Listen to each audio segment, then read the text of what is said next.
Bienvenidos a Mesa de Periodistas, semana de definiciones en el Frente Amplio y en Morena. En el Frente hay dos mujeres como finalistas, Xóchitl Gálvez y Beatriz Paredes, y en Morena continúa a la cabeza Claudia Sheinbaum y Marcelo Ebrard. Sin embargo, hay planteamientos sobre si llegó el momento de la unidad o de la ruptura. Voy a saludar a mis invitados. En este momento, Leticia Robles de la Rosa, articulista y reportera de Excelsior. También está con nosotros Luis Miguel González, director editorial del Economista. Gracias a ambos por estar aquí con nosotros. Luis Miguel, ¿cómo les ha ido a estas dos mujeres en los foros? Buenas noches. Hola Leti, hola Yoli. Hola, buenas noches. Yo diría que en términos generales bien. También hay que decir, el formato es muy amable. Es cierto que hay periodistas de calidad como moderadores, pero las reglas implican que en términos generales predomina el bajo riesgo para las candidatas. Yo diría, se han mostrado en sus fortalezas. Beatriz Paredes es una política, yo diría, su mensaje por momentos suena a política un poquito anticuada, pero es una política que piensa. Y del otro lado, Xóchitl, por ejemplo, ahorita que estábamos oyendo, en los temas económicos tiene fortalezas obvias por su experiencia como empresaria, pero sobre todo por su sentido común. Hay veces pensamos que el debate económico es de académicos, de doctores, y con frecuencia está llena de planteamientos de sentido común.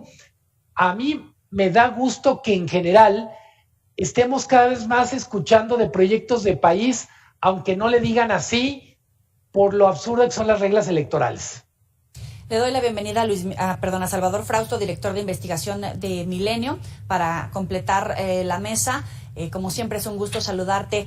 Leti, algunos dicen que le falta la frescura que en un principio ofrecía Xóchitl Gálvez o que ha comenzado a rezagarse porque no tiene esa fortaleza más o menos en la estructura, en la solidez de los argumentos que presenta Beatriz Paredes. Un poco ahí lo que decía Luis Miguel. ¿Tú cómo las ves?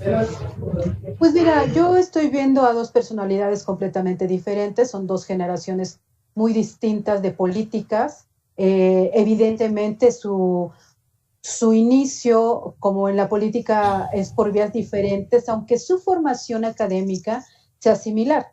Ambas tienen una formación académica de izquierda, la propia Xóchitl lo ha dicho, evidentemente todos sabemos que Beatriz Paredes ese es el caso. Ambas, ¿por qué? Porque ambas son de la UNAM, o sea, fueron educadas ahí y muchos de los que estuvimos en la Universidad Nacional, pues tenemos esa formación de izquierda que se daba en la universidad en ciertas generaciones.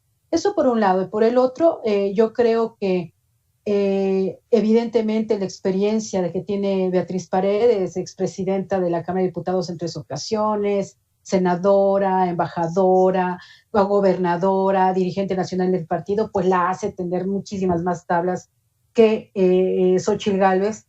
Yo coincido con Luis Miguel en el sentido de que Beatriz se oye un poco, ya fuera de dinámicas, de pronto me recuerda mucho a la década de los 80s, incluso en el estilo de hablar, ¿no? Pero también tengo que comentar que a mí Xóchitl Gálvez me gusta más en la calle, me gusta más en el contacto con la gente que en estos ejercicios.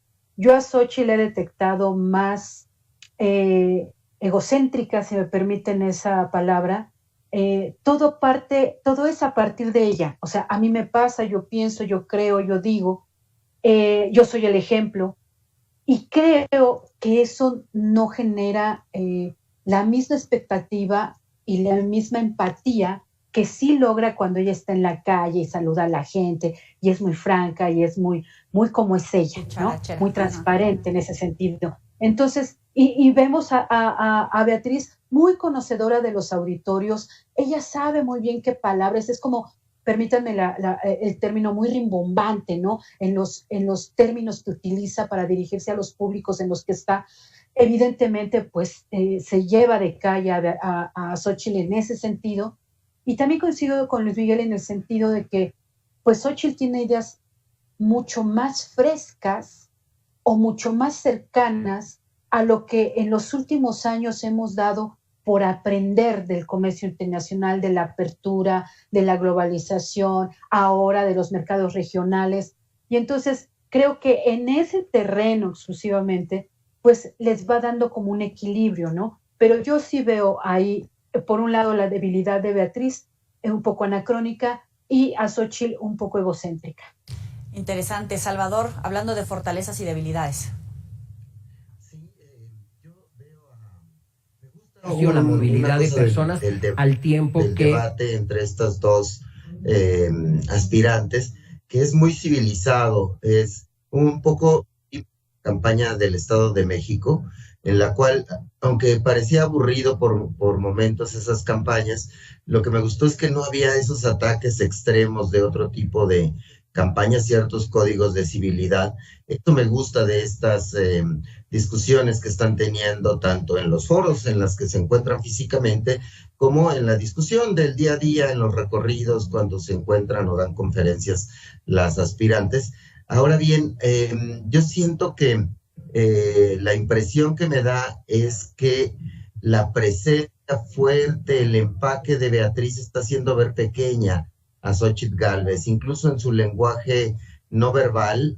Por ejemplo, Xóchitl le pone mucha atención cuando se retira a la maestra Beatriz, digamos, y Beatriz, aunque es muy educada en su discurso, cuando se retira, la mira, no puede evitar, me parece, cierta mirada de este pollito me lo puedo comer fácil, ¿no? No sé cómo decirlo.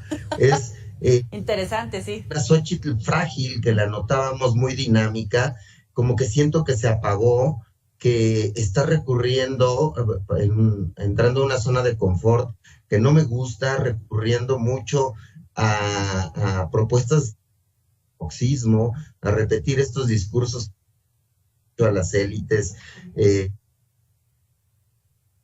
los mismos que le escuchábamos a Vicente Fox sobre una supuesta modernidad, un supuesto cambio, por ahí, ¿no? Tanto que comete este tipo de errores, como aquel de decir, de terminar clavada en un enredo sobre si chiapanecos trabajan o no trabajan 8 horas, y luego lo aclara y vuelve a decir lo mismo, y entonces parece que Xóchitl no levanta, y la presencia de Beatriz la está achicando aún más. Es muy interesante. Leti, ¿qué posibilidades reales tiene Beatriz en el frente? Algunos dicen que están muy empatadas en realidad ya en las mediciones. Otros, como dice Salvador, como decías, que Xóchitl ya se estancó, que no va a pasar de ahí. Otros ven que los priistas están llamando a Beatriz, como Roberto Madrazo, a bajarse y a apoyar en todo caso a Xóchitl. ¿Cuáles son las posibilidades reales dentro del frente? Y también, obviamente, ¿quién sería la más competitiva frente potencialmente a la mujer de Morena? Fíjate que yo no creo que Xóchitl esté estancada. La verdad, creo que sí, estos debates no le han favorecido, pero insisto, creo que hacia afuera yo sí la veo con mucho potencial. Ahora, ¿qué posibilidades tiene Beatriz? Todas, porque pues los priistas la están apoyando y los priistas son muchos. Ahora, todo el mundo te dice, bueno, hay que ver si todos los priistas se inscribieron. Evidentemente no se inscribieron todos los priistas y habrá algunos que quieran estar con Xóchitl. Aquí el problema es este. Los panistas no son tantos, los periodistas no son tantos, y la sociedad civil, que es la que ha forzado a este ejercicio para que los partidos pues también tomen en cuenta, digamos, sociedad civil, me refiero a sociedad que no tiene partido político, porque pues también los militantes de los partidos son sociedad civil, pero partidista. Estos son no partidistas. Yo he estado escuchando por ejercicio personal los space que abren algunas de las organizaciones que han impulsado el frente.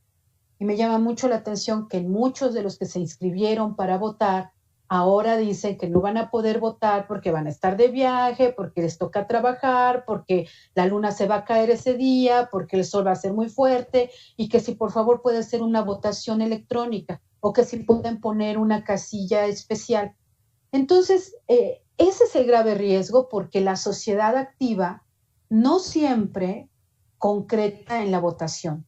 Okay. La diferencia con los priistas es que a ellos les dicen hay que votar, van y votan. Entonces, me preguntas, ¿qué posibilidades tiene Beatriz? Muchas, todas. Minuto y medio, Luis Miguel.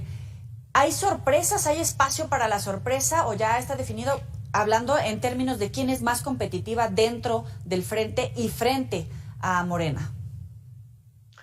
Yo creo que está muy claro que en competencia abierta el gran reto es atraer a la población que no pertenece a ningún partido político, y en ese sentido la candidata más competitiva es Xóchitl. Cuando hablamos de Beatriz, incluso cuando elogiamos algunos de sus atributos como política, pensamos más en una persona en tribuna como legisladora, en una operadora política, pero yo no la veo como una candidata competitiva. Xóchitl sí es una candidata competitiva, y coincido con Leti, coincido con Salvador, en el sentido de, es claro que Xóchitl va a tener que reinventarse para el 2024, no le alcanza con lo que ha sido, tiene muy buena materia prima como candidata, pero no es un producto terminado. Y ojo, utilizo la palabra producto del mismo modo que lo utilizaría con los candidatos de Morena. Los aspirantes a la presidencia son productos de mercadotecnia y son, vamos a decir, los van puliendo los asesores, sus propios equipos. No les alcanza con su biografía y con su experiencia. Salvador, igual un minuto para concluir. Sí, creo que nos podemos enfrentar a un escenario en el que Beatriz Paredes gane en las mesas de votación y Xóchitl Gálvez gane en la encuesta. Me platicaban acá, que les comparto, la gente del Frente, que se inscribieron muchísimos priistas en la plataforma web y muy pocos panistas. Están sorprendidos y preocupados en el PAN porque además de que los panistas se movilizan con mayor lentitud, o podrían haberse inscrito y no ir a votar, porque además no aman a Xóchitl, la ven ellos como un personaje de izquierda. Entonces, ese escenario podemos tener en unos días, en el cual estoy de acuerdo con Luis Miguel y con la idea de que estamos frente a una Xóchitl más competitiva a nivel general, en una campaña, digamos, ya formal, pero primero tiene que ganarle a Beatriz y se le está complicando muchísimo. Y el lunes arranca la encuesta de Morena al volver del corte aquí en Mesa de Periodistas. Ya volvemos.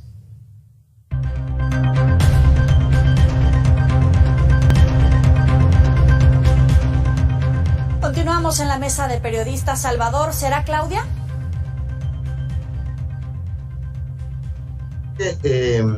Sí, el escenario más probable es que gane Claudia, está más o menos 10 puntos arriba de Marcelo, y me gusta mucho cómo está cerrando Marcelo, A mí, algunos lo han criticado, yo creo que un segundo lugar tiene que arriesgarlo, jugársela toda, si es necesario que cante, que baile, que dé maromas, y que proponga incluso cosas, que juegue en línea, al offside. Me gusta mucho cómo está cerrando la campaña, e incluso las denuncias que ha hecho sobre las movilizaciones en favor de Claudia, y no me parece que Marcelo vaya a estirar la liga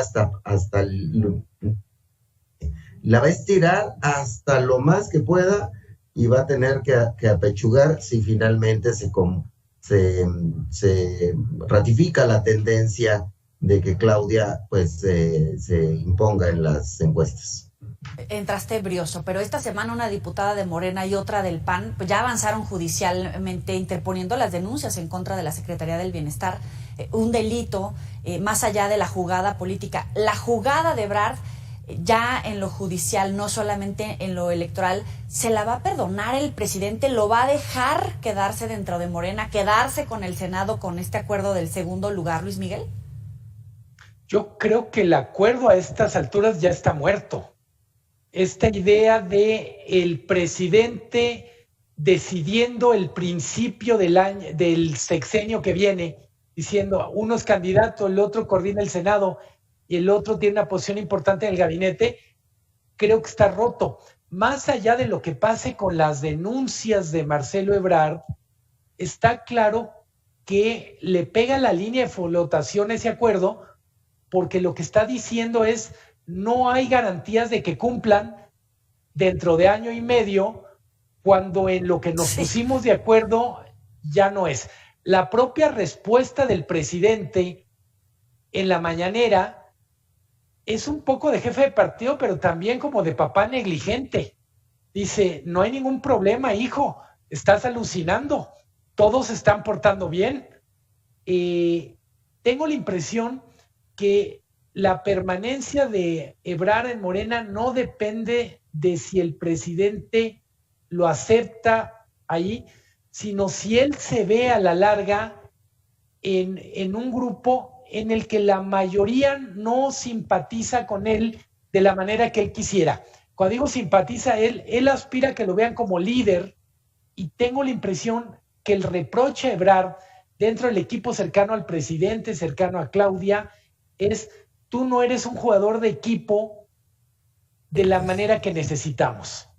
Dando por hecho entonces, Luis Miguel, entiendo que será Claudia, ¿cierto? Yo no tengo ninguna duda de que será Claudia. Leti, ¿alguna, no sé, algún salvavidas que le quieras echar a Marcelo si nos está viendo? No, yo creo que no tiene ninguna posibilidad.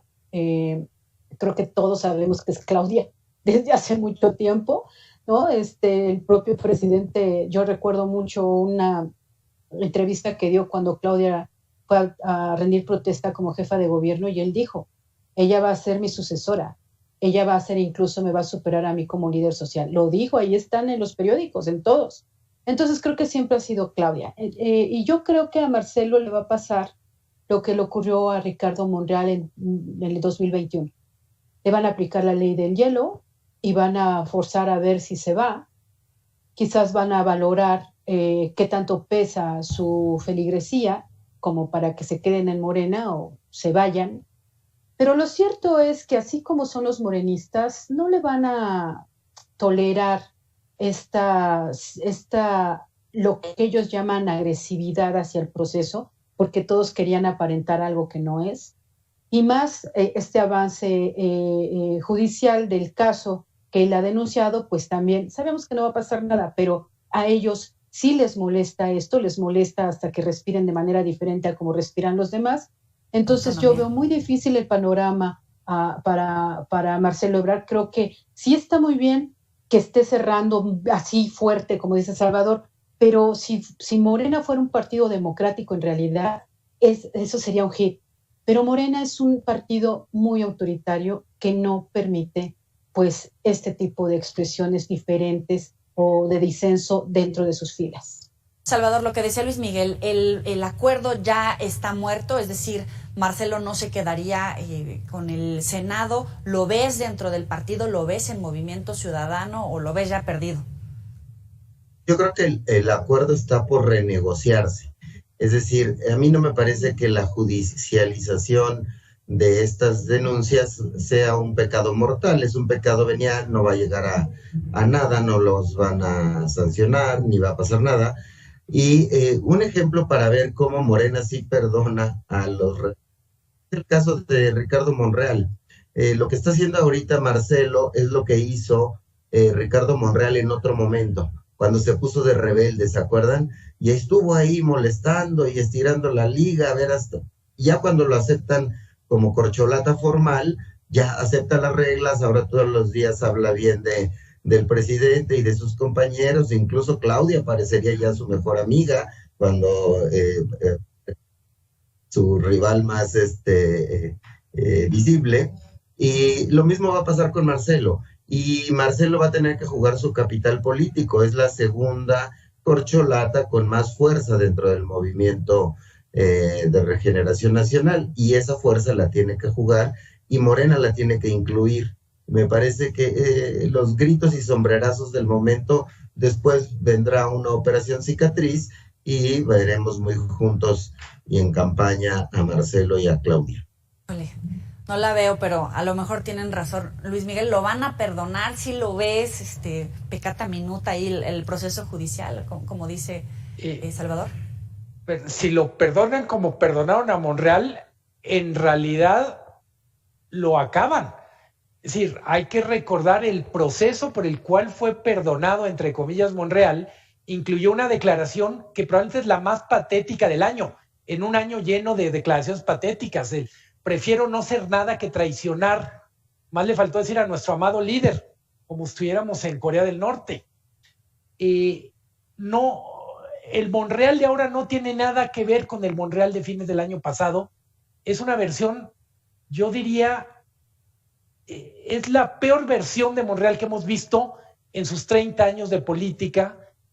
Es un personaje brillante, es un negociador que en este momento no está literalmente más que cachando migajas del cariño del presidente.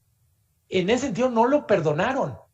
Creo, y en eso sí coincido con Salvador, Ebrard es el segundo general en términos del número de soldados que tiene o fuerzas. No está tan fácil como decir ya no existe. Tiene más recursos en todos los sentidos de los que tiene Monreal, y el reto para Morena es, si se queda dentro, ¿qué haces con un ejército que hasta hace poco estaba peleando contra ti? Y si se queda fuera, o más bien si se sale, es cómo lo vas a combatir. Lo que está pasando en Movimiento Ciudadano le hace muy difícil convertirse en candidato de Movimiento Ciudadano. No hemos hablado de eso, pero también es muy relevante la fractura entre Dante Delgado y Enrique Alfaro, porque ya ahora no solo depende de la negociación personal que pudiera hacer Dante Delgado. Ahorita regresamos a ese tema de Movimiento Ciudadano, Luis Miguel, pero Leti, voy contigo. Veía que coincidías en algunos puntos con Luis Miguel. En algunos puntos y en otros no. O sea, sí creo y coincido y lo vemos.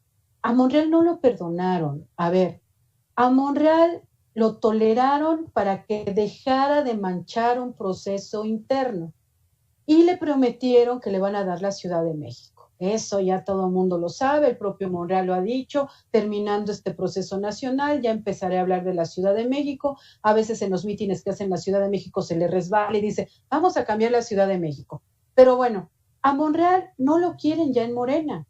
Hay muchos militantes del partido que no lo toleran y yo no veo que alguien vote por él en la Ciudad de México. ¿Por qué ha caído? No ha caído más porque hay un piso, pero realmente ya lo superó hasta Manuel Velasco. Entonces realmente, como dice Luis Miguel y coincido con él, es que Monreal no fue perdonado y estamos viendo la peor versión de ese Monreal que en los 90 pues fue la vanguardia de la valentía de romper contra a la maquinaria priista y ganarle. O sea, eso nadie lo va a negar, pero ahorita esta etapa es realmente muy alejada a aquel tiempo. Y dos, yo insisto, ¿cómo vas a trabajar con Marcelo Ebrard si atacó a Claudia? ¿Claudia le va a tener confianza? ¿Claudia va a poder trabajar con él? No creo. Morena es un grupo de personas que son muy estalinistas y más el grupo de poder de Claudia. Los conozco desde 1986, en que prácticamente toda la UNAM nos fuimos al paro contra Carpizo. Desde ahí los conozco ese grupo. Son excluyentes y no les gustan las voces disidentes. No van a trabajar con Marcelo, no le van a tener confianza. Bien. Entonces yo sí veo un futuro muy incierto para Marcelo. Qué duros vienen hoy. Salvador, para cerrar, tienes un minuto. ¿Coincides en el punto de Movimiento Ciudadano que ponía sobre la mesa Luis Miguel? Sí, es importante el pleito entre Alfaro y Dante. Me parece que es un pleito que va a ganar Dante y que sí los veo jugando con Xóchitl Gálvez.